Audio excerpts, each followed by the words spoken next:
नमस्कार, I am doctor Surendra Pandey. दोस्तों, last video में हमने डिस्कस किया था ह्यूमन रिप्रोडक्टिव सिस्टम के बारे में। तो ह्यूमन रिप्रोडक्टिव सिस्टम के बारे में जो ये सीरीज है उसकी एक आज की नेक्स्ट वीडियो है। वीडियो स्टार्ट करने से पहले आप लोगों से एक रिक्वेस्ट है कि हम जो इस सीरीज में पूरा complete human reproductive system male और फीमेल दोनों कवर करने वाले हैं। आप हमारे साथ वीडियो में बने रहने के लिए और प्रॉपर अपडेट लेने के लिए इस चैनल को सब्सक्राइब कर सकते हैं। तो चलिए आज शुरू करते हैं। जो हमारा आज का डिजीज है उसका नाम है यूट्राइन फाइब्रॉइड्स। दोस्तों, यूट्राइन फाइब्रॉइड्स आप लोगों ने सुना होगा और कुछ मिथ है उसको भी इस वीडियो में हम लोग ट्राई करेंगे कवर करने के लिए कि क्या यूट्राइन फाइब्रॉइड्स होता क्या है, इसकी बेसिक इडियोपैथोलॉजी क्या है, इसमें अगर यूट्राइन फाइब्रॉइड्स हुआ तो सिम्टम्स क्या हो सकते हैं, डायग्नोज का मेथड क्या है, डाइट क्या क्या हम लोग ले सकते हैं, इसके साथ में हम लोगों का जो ट्रीटमेंट रहेगा यूजुअली जो इलेक्ट्रोहोम्योपैथी का ट्रीटमेंट है एज वेल एज जो एडवांस में मॉडर्न सारे ट्रीटमेंट हम लोग कवर करेंगे। तो ये वीडियो जो है कंप्लीट एनालिसिस है। आपको यूट्राइन फाइब्रॉइड्स पूरा क्लियर हो जाएगा कि वो क्यों होता है और उससे रिलेटेड मिथ भी सारे क्लियर हो जाएंगे। तो दोस्तों, चलिए आते हैं यूट्राइन फाइब्रॉइड्स की तरफ। सो यूट्राइन फाइब्रॉइड्स जो है इसको हम लोग कॉमनली इसको बोला जाता है, हिंदी में अगर बात करते हैं तो इसको रसोली बोलते हैं। ये जो होता है यूट्राइन फाइब्रॉइड्स जो होता है ये नॉन कैंसेरियस है। तो पहले आपको लोगों को क्लियर कर दूं कि यूट्राइन फाइब्रॉइड्स जो होता है ये नॉन कैंसेरियस होता है, ये कैंसेरियस नहीं होता। मोस्टली 99% जो चांस होता है नॉन कैंसेरियस का होता है। अब इसमें क्या होता है, ये जो नॉन कैंसेरियस है इसमें स्मूथ मसल्स और कनेक्टिव टिश्यू का डेवलपमेंट होता है जो कि यूट्रस है उसको कवर कर लेता है या वहां पे फॉर्मेशन हो जाता है। सो द मोस्टली इसका नेचर जो होता है बेनाइन का नेचर होता है, बेनाइन ट्यूमर होता है। और ये किस एज में होता है, मोस्टली ये रिप्रोडक्टिव एज में होने का चांस रहता है। अब देखिए दोस्तों, इसकी साइज जो होती है वो साइज स्मॉल और बड़ी दोनों हो सकती है। कभी कभी पेशेंट को मालूम पड़ता है, कभी कभी पेशेंट को नहीं मालूम पड़ता है। यूट्राइन फाइब्रॉइड्स को लेकर बहुत सारा मिसकंसेप्शन रहता है कि अगर वो पेशेंट आपके पास आता है तो उसका बच्चेदानी जो है गर्भाशय में निकालना पड़ेगा क्या। सो यूट्राइन फाइब्रॉइड्स जो होती है गर्भाशय में जो फॉर्मेशन हो रहा है स्मूथ मसल्स और कनेक्टिव टिश्यू का, इसके वजह से गर्भाशय निकालने का ऐसा नहीं है कि उससे निकालना पड़ेगा। तो ये एक मिसकंसेप्शन है। अब देखो इसमें क्या क्या होता है।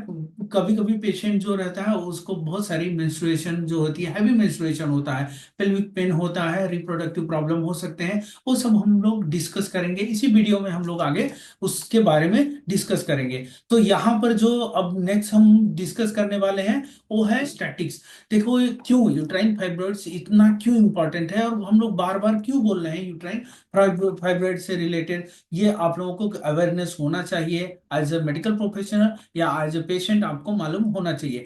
तो देखिए, अगर यूट्राइन फाइब्रॉइड्स की बात करते हैं तो इंडिया में around 20 to 25% of women reproductive age जब उनका गर्भ धारण कर सकती हैं, जब उनका गर्भ धारण का एज रहता है उस एज में 20 to 25% जो वुमेन्स होती हैं उनको यूट्राइन फाइब्रॉइड्स होने का चांस होता है।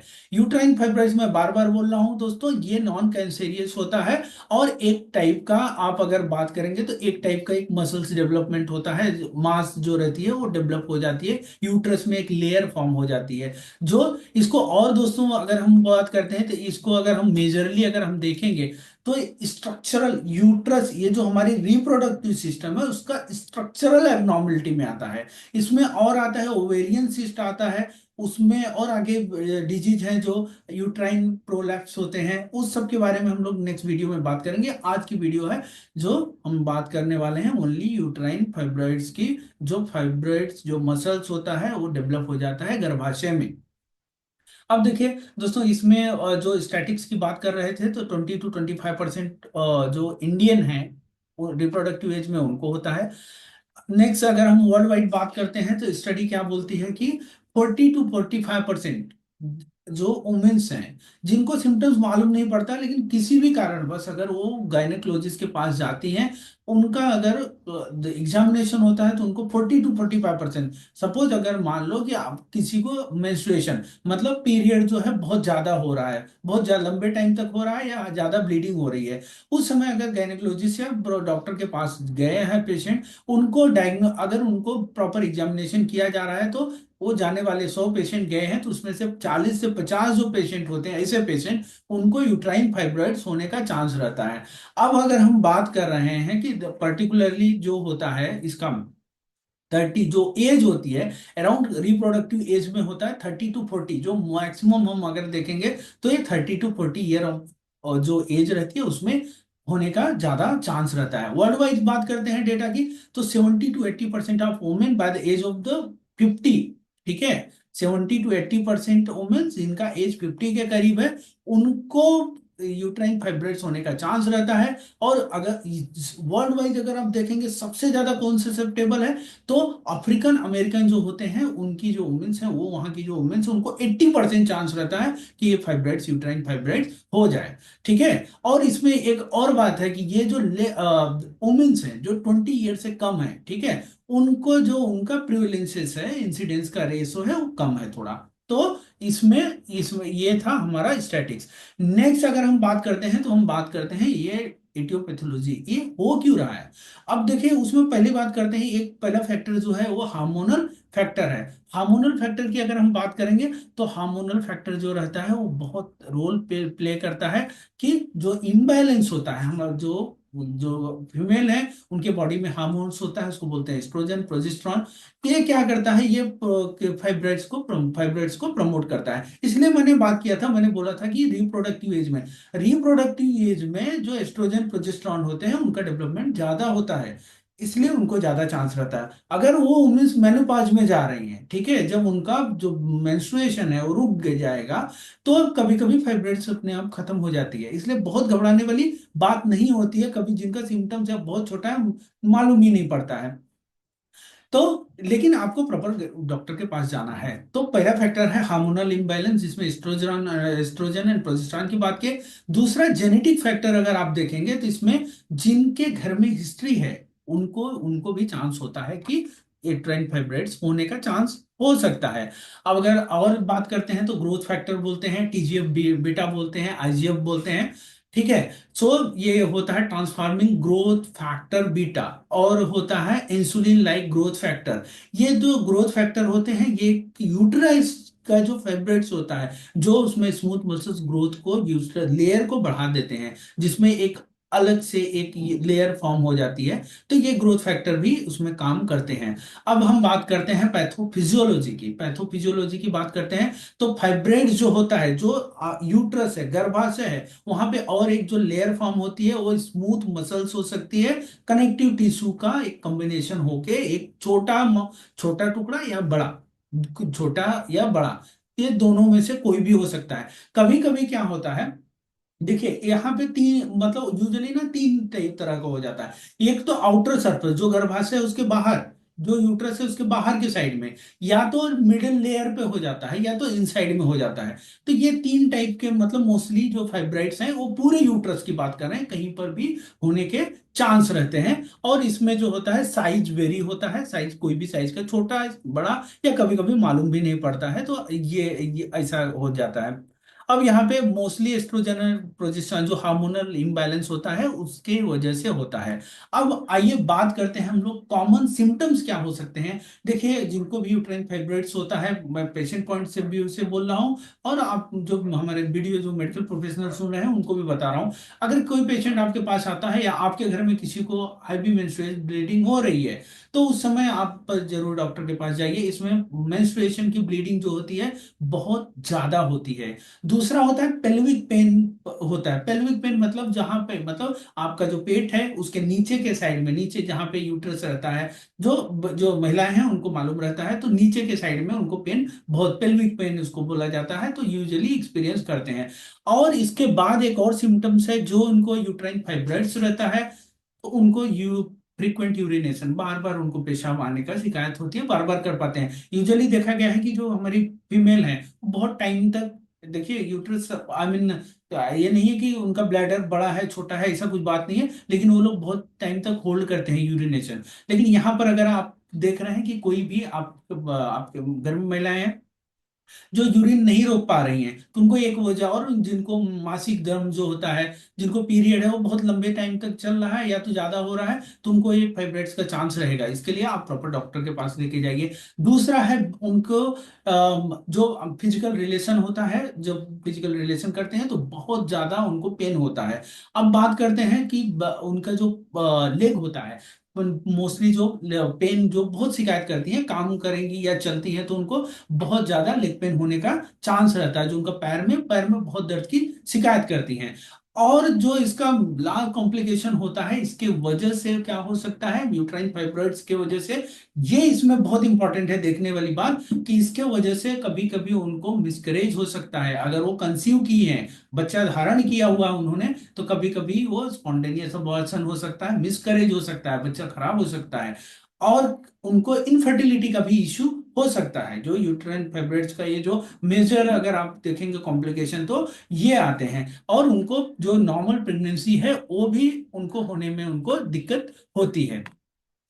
तो अब देखिए बात करते हैं हम लोग डायग्नोसिस। अब देखिए हमने सिम्टम समझ लिया, अब हम लोग डायग्नोसिस क्या कर सकते हैं। डायग्नोसिस देखिए जो रहता है प्रॉपर, आप एक डॉक्टर के पास लेके जाइए, या और आप उनसे ट्रीटमेंट लीजिए।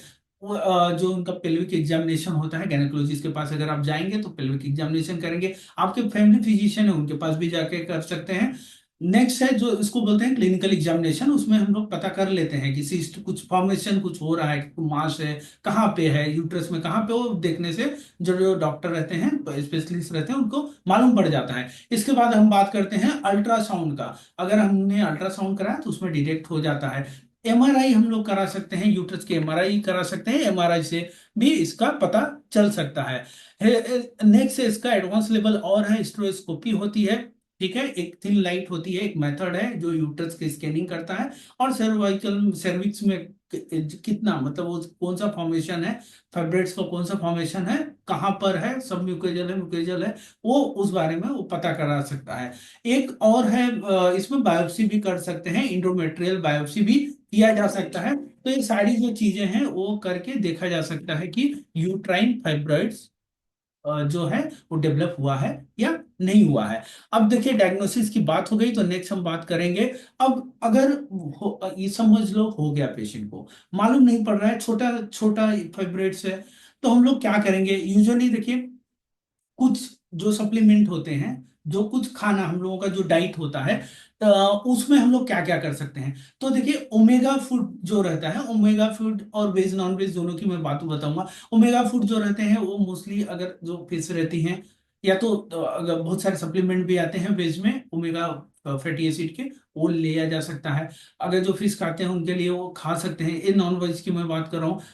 ऐसा नहीं है कि जो अगर जो नॉन वेजिटेरियन में जो नॉन वेज यूज करते हैं, कुछ नॉन वेज उसमें यूज किया जा सकता है। ऐसा नहीं कि उनको नॉन वेज टोटली उनको बंद करना है, लेकिन जो रिकमेंडेशन होता है वो डॉक्टर से आप पूछकर ही खाइए। अगर वेज में आप बात करते हैं तो कौन सा, देखिए आप असली के बीज अगर लेंगे, या तो आप अखरोट वॉलनट अगर आप लेंगे तो वो काफी, और होल ग्रेन अगर आप होल ग्रेन लेंगे तो वो यूजफुल है। इसमें बहुत सारे जो दाल है वो आप लेंगे, ब्रोकली है, फूल गोभी है, पालक है, मसूर की दाल है, दूध है, ग्रीन टी है, जिंजर है। आप लोग ध्यान दीजिए, ये सारी चीजें जो हैं हम लोग इसमें खा सकते हैं, जिसमें हम लोग खा सकते हैं, वो हेल्पफुल रहती है। इसकी जो प्रॉपर्टी है, इन जो जो जो चीजों की मैं बताया हूं, कि आप पालक है, मसूर है, दूध, ग्रीन टी, जिंजर, इसकी एंटी इंफ्लेमेटरी प्रॉपर्टी है, इसे एंटीऑक्सीडेंट प्रॉपर्टी है। तो वो क्या करता है कि इसमें हेल्प करता है, जो लेवल इसमें हार्मोनल बैलेंस भी करता है, और जो एंटीऑक्सीडेंट एंटी इंफ्लेमेटरी का भी काम करता है। अब देखिए ये बात हुई है डाइट की। अब हम आगे बात करेंगे कि थेरेपी हम लोग क्या क्या कर सकते हैं। देखिए थेरेपी मैं एडवाइस करूंगा कि आप एक तो एक्सरसाइज आपका होना चाहिए, योगा एक्सरसाइज प्रॉपर आप करो। आपका वेट जो है, आपका जो वेट है वो बहुत प्रॉपर मैनेज करना पड़ेगा। वेट कम करना है, इसलिए एक्सरसाइज पर ध्यान दीजिए। वेट मैनेज करना है आपको, वेट अगर ज्यादा है तो वेट को रिड्यूस करना है। इसके बाद आपको स्ट्रेस मैनेजमेंट करना है। जो अगर अगर किसी भी कंडीशन में, देखिए इनको पेशेंट हैं जो उनको ये नहीं बोलना है कि कैंसर है, बहुत सारे जगह पे रॉन्ग एडवाइस हो जा रही है, बहुत प्रॉब्लम हो रहा है। तो कभी भी किसी भी हालत में ये नहीं बोलना है कि ये किसी टाइप का, पेशेंट को किसी टाइप का ये कैंसर है, तो ये नहीं बोलना है। इसके साथ में प्रोबायोटिक फूड्स जो होते हैं, योगर्ट होता है, वो हम लोग दे सकते हैं इनको। जो कर्ड के जो है, अगर वो लेती है पेशेंट तो दिया जा सकता है। प्रीबायोटिक प्रोबायोटिक जो भी है वो दिया जा सकता है। एक्यूप्रेशर एक्यूपंक्चर का भी रोल होता है इसमें, ब्लड सर्कुलेशन जो होता है वो प्रॉपर रेगुलेट करने के लिए किया जा सकता है। एक्सरसाइज मैंने बताया, रेगुलर एक्सरसाइज करना है। और कैस्टर ऑयल पैक जो होता है, कहीं कहीं के पर कैस्टर ऑयल पैक अप्लाई करते हैं, जिसकी वजह से एब्डोमिन जो पेट होता है वहां पे कैस्टर ऑयल का पैक अप्लाई किया जा सकता है, जिससे इन्फ्लामेशन जो होता है, पेन जो दर्द होती है वो कम हो जाती है। और जो सर्कुलेशन है, ब्लड का जो सर्कुलेशन है वो थोड़ा करेक्ट हो जाता है। अब देखिए, इसके बाद हम अगर बात करते हैं तो ये हमारी जो इलेक्ट्रो होम्योपैथी है, उसमें इलेक्ट्रो होम्योपैथी में हम लोग दो टाइप का ट्रीटमेंट देते हैं यूजुअली पेशेंट का। तो एक तो देखिए उनका जो फिजिकल एक्सरसाइज है वो सारी करेंगे, दूसरा है डाइट कंट्रोल करना है, तीसरा यूट्राइन फाइब्रॉइड्स में इलेक्ट्रो होम्योपैथी में बहुत ही अच्छी मेडिसिन है जो अच्छा काम कर रही है। इसमें एक ग्रुप है जो A3S5C1WE है। A3S5C1WE है। ये टोटली प्लांट बेस्ड मेडिसिन है। ये कॉम्बिनेशन ऑफ बहुत, अगर आप बात करते हैं A3 में हम लोग के अराउंड 7 प्लांट्स है।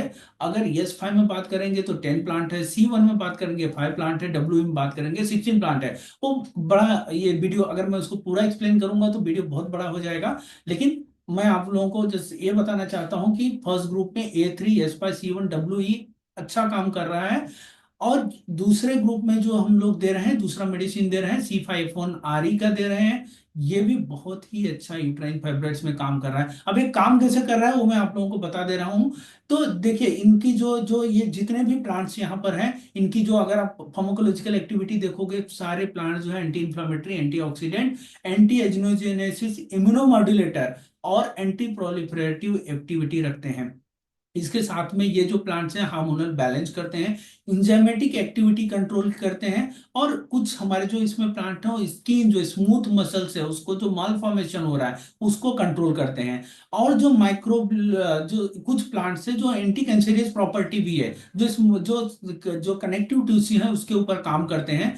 और कुछ प्लांट्स इस मेडिसिन में अगर आप देखेंगे, कुछ प्लांट्स ये हैं जो इंजाइम है, जो एसिटाइल कोलिनेस्टरेज है, जो प्रो इन्फ्लामेटरी, जो इन्फ्लामेशन को बढ़ाती है उसके ऊपर काम करते हैं। तो ये कंप्लीट है, जो कंप्लीट सोल्यूशन देती है। मोस्टली इसमें आपका पेन कम होता है, जो फाइब्राइड्स है उसका ग्रोथ कम होता है, और धीरे धीरे फाइब्राइड जो होती है खत्म हो जाती है। तो आप एक अल्टरनेटिव में आप ये ट्राई कर सकते हैं, बहुत ही अच्छा काम कर रही है। और आपको ये वीडियो के बाद हम लोग दूसरी वीडियो जो है नेक्स्ट सीरीज में चालू करेंगे, ओवेरियन सिस्ट के ऊपर रहेगी।